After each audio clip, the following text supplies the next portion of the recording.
So magandang umaga mga idol. Ang papakita ko sa inyo ngayon ay paano mag-replace ng rear pump brake.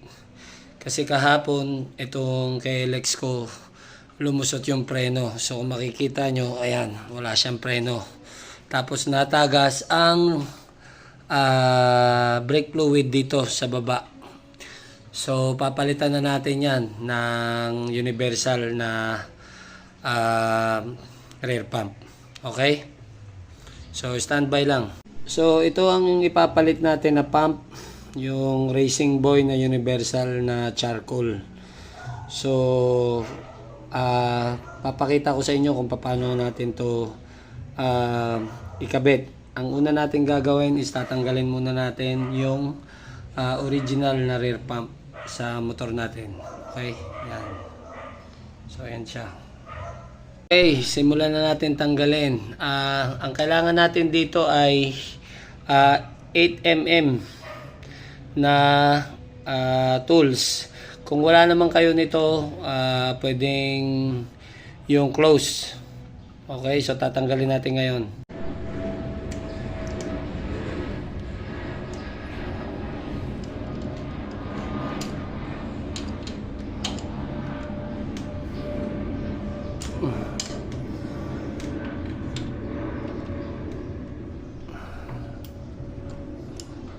Ayan, natanggal na natin. Okay, so natanggal na natin. So bago ko nga pala yan tinanggal ko rin muna yung angkasan para may buwelo. Kasi mahirap siya tanggalin pag wala siyang buwelo. Okay, so ngayon tatanggalin na lang natin tong braided hose para maipalit dun sa universal na RCB. Okay? Okay, so mga KLX, nakabit ko na yung Racing Boy na universal na rear pump. Okay, so ang problema ngayon ay ito. So kapos ang hose.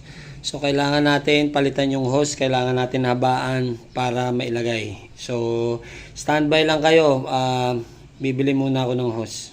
Okay, so mga idol, ito na po ang finished product ng RCB na rear pump.